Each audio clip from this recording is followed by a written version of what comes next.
Good afternoon, students. My name is Aarti Mishra from Sanskar Valley Academy. Dear students, how are you all? I hope you all would be happy and healthy.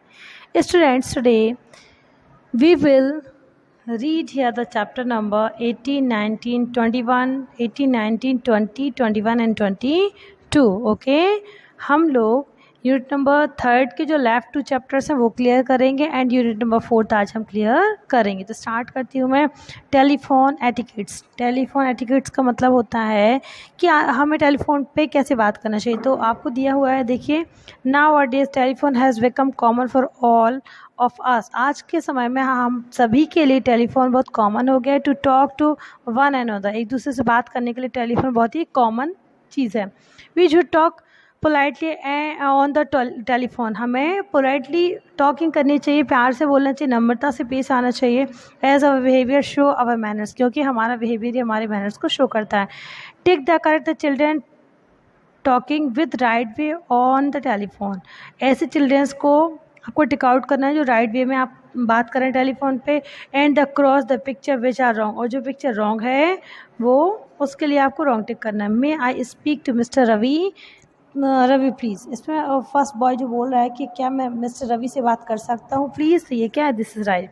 May I know who is calling, क्या मैं जान सकता हूँ मैं किससे बात कर रहा हूँ. ये भी सही है आपका. Sorry this is the wrong number, this is also the right.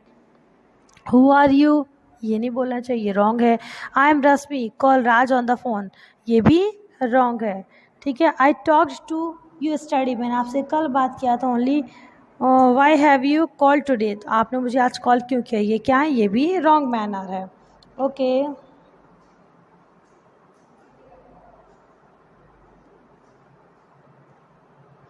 You first listen to मी.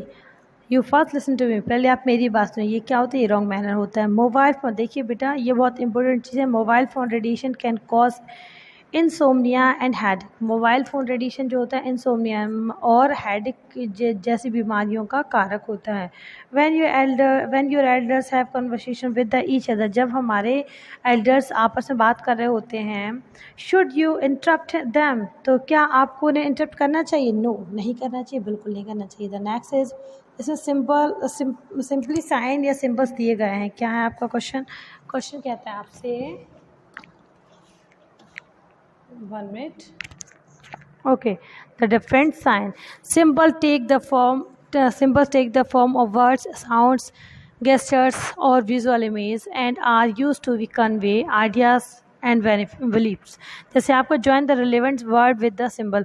अब रिलेवेंट वर्ड जो हैं उनका ज्वाइन करना है सिंबल से. तो वाइट बॉल किस में होती है बेटा, क्रिकेट में होती है. कैसे दिया जाता है, ये देखिए एम्पायर खड़ा होकर दोनों हैंड को ऐसे शो कर रहा है. तो फर्स्ट का क्या हो जाएगा, सी हो जाएगा. सेकंड है जस्टिस. जस्टिस के लिए जो होती है आपने देखा होगा एक स्टैच्यू होती है जिसके आई पे पट्टी बंधी हुई होती है, देखिए एफ. सेकंड का हो जाएगा एफ, है ना. इसे न्याय की मूर्ति कहते हैं, स्टैच्यू ऑफ जस्टिस बोलते हैं.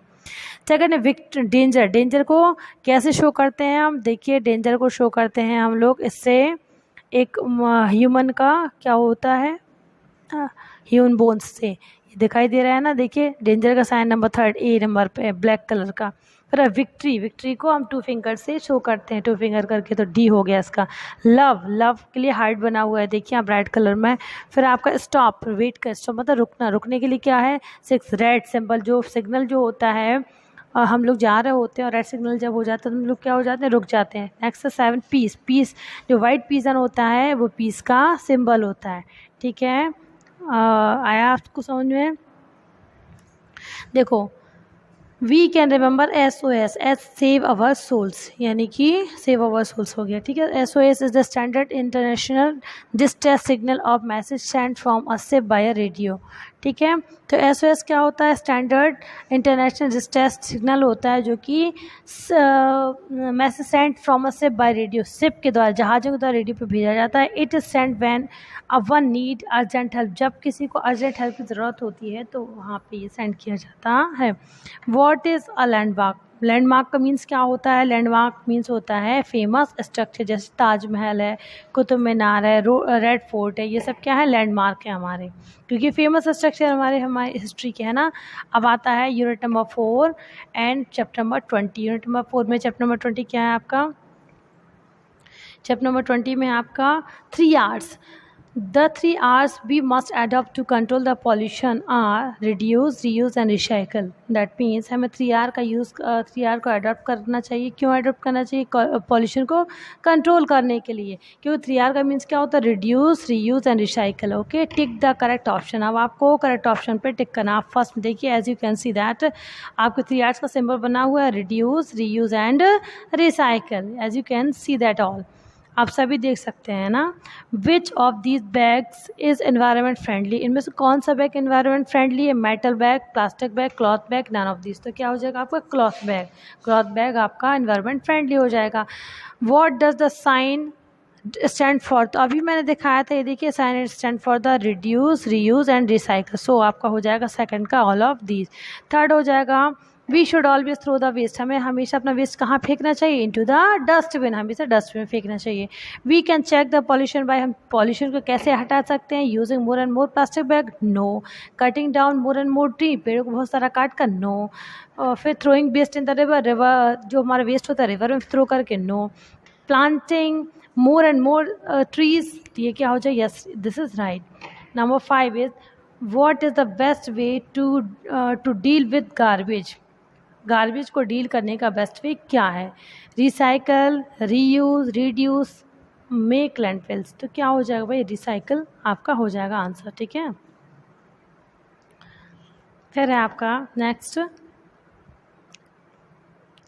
What is the approximate percentage of the waste in the packing materials? Packing materials में आपको what is the approximate percentage of the waste? Waste में कितना परसेंटेज होता है? वेस्ट का जो आपका कचरा निकलता है वेस्ट होता है, उसमें हमारे पैकिंग मटेरियल्स का कितना परसेंटेज होता है बेटा? तो ये होता है 13%. कितना होता है स्टूडेंट? 13% आपका होता है.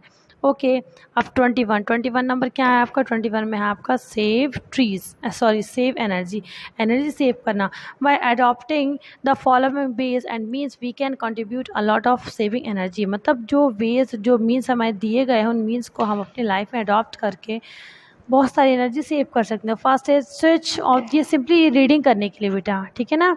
Switch off the light and fans when not in use. जब लाइट और फैन का यूज़ ना हो तो हमें उनको बंद कर देना चाहिए. Second, put your computer on hibernate if you are going to be away for some time. अगर आप कुछ समय के लिए बाहर जा रहे हैं तो अपने कंप्यूटर को क्या कर देना चाहिए? आपको हाइबरनेट पे रख देना चाहिए. Use CFL as they use less energy. हमें CFL का यूज़ करना चाहिए क्योंकि बहुत कम एनर्जी लेस होती है उनसे. And give more light and last longer. वो हमें बहुत सारी लाइट देते हैं, प्रकाश देते हैं और बहुत लंबे समय तक चलते हैं. ठीक है. Number 4 is avoid using aluminium foil. हमें एल्यूमिनियम फॉयल का यूज़ करना बंद कर देना चाहिए. As so making and recycling, क्योंकि इन्हें मेकिंग करने में और इन्हें रिसाइकलिंग करने में, इनकी उसको बनाने में, उनको रिसाइकिल करने में aluminium foil requires a lot of energy. Aluminium foils को बनाने में या उनको रिसाइकिल करने में बहुत सारी एनर्जी की ज़रूरत होती है. Use glass containers instead of plastic. हमें ग्लास कंटेनर का यूज़ करना चाहिए instead of the plastics. It cost less energy to reuse recycle glass, क्योंकि ग्लास को रीयूज़ करने में, रिसाइकिल करने में बहुत ही लेस एनर्जी की ज़रूरत होती है. नेक्स्ट है यूज़ कॉटन क्लॉथ. हमें कॉटन क्लॉथ का यूज़ करना चाहिए. They are more environment friendly, क्योंकि वो बहुत ही एनवायरनमेंट फ्रेंडली होते हैं. And require less energy to the manufacture. और मैन्युफैक्चरिंग करने में उनको बहुत ही लेस एनर्जी रिक्वायरमेंट होती है. ठीक है. जैसे which of the lighting device is use to instead of the tubelight to save energy. हमें ट्यूबलाइट की जगह पे कौन सी लाइट का यूज़ करना चाहिए? CFL का. क्या किसका बेटा यूज़ करना चाहिए? CFL का, जिसका फुल फॉर्म होता है कम्पैक्ट फ्लोरोसेंट लैम्प. ओके.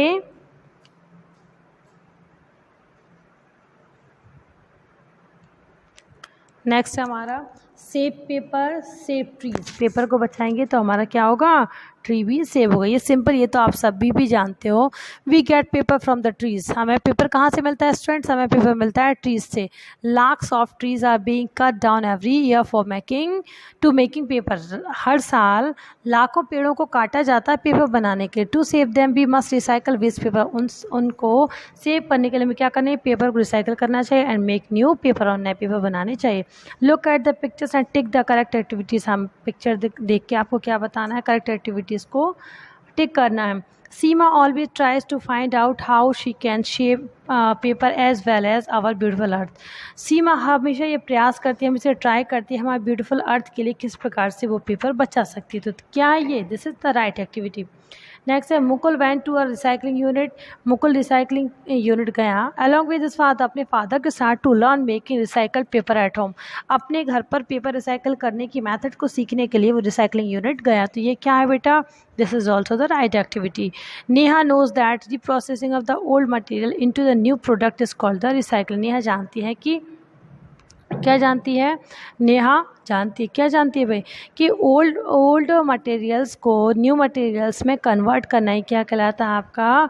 वो आपका कहलाता है Neha knows that process of the old material into the new product. हाँ, ये क्या कहलाता है? मतलब पुराने प्रोडक्ट को प्रोसेसिंग करके फिर से प्री प्रोसेसिंग करके न्यू प्रोडक्ट में कन्वर्ट करना क्या कहलाता है? Recycling. This is the right. Number 4 is Avina knows that recycling prevent waste and reduce energy usage. That means अभिनव जानता है कि रिसाइकलिंग से वेस्ट, जो हमारा वेस्ट हम उसको फिर से हम प्रिवेंट कर सकते हैं एंड रिड्यूस एनर्जी यूजेस, और जो एनर्जी रिड्यूस मतलब कम एनर्जी यूज़ करके। ठीक है, नेक्स्ट तो ये राइट है। To save paper Sagar writes on the both side of it. Paper save करने के लिए सागर क्या करता है? पेपर के बोथ साइड राइट करता है। So this is also the right activity. Vinita does not reuse paper bags and cartoons. Vinita paper bags और कार्टून का यूज़ नहीं करती। So this is the wrong activity. Okay, how can we save trees. हम पेड़ों को कैसे बचा सकते हैं बेटा? How can we save the trees? By saving papers. Paper को सेविंग करके हम अपने ट्रीज़ को भी बचा सकते हैं, बिकॉज ऑफ पेपर बनाने के लिए लाखों ट्री काटे जाते हैं। तो अगर हम पेपर वेस्ट ना करें तो उसके लिए क्या होगा? हम पेपर को सेव करेंगे, और पेपर सेव करेंगे तो ऑटोमेटिकली ही उनको बनाने के लिए ज़्यादा से ज़्यादा पेड़ नहीं काटने पड़ेंगे। उस टाइप से हमारे ट्री भी सेविंग हो जाएंगी। Okay, I know that and I hope you all have to understood these chapters very clearly, and we will meet again in the next class. Till that time, stay home, stay safe, and take care yourself. Okay, bye bye.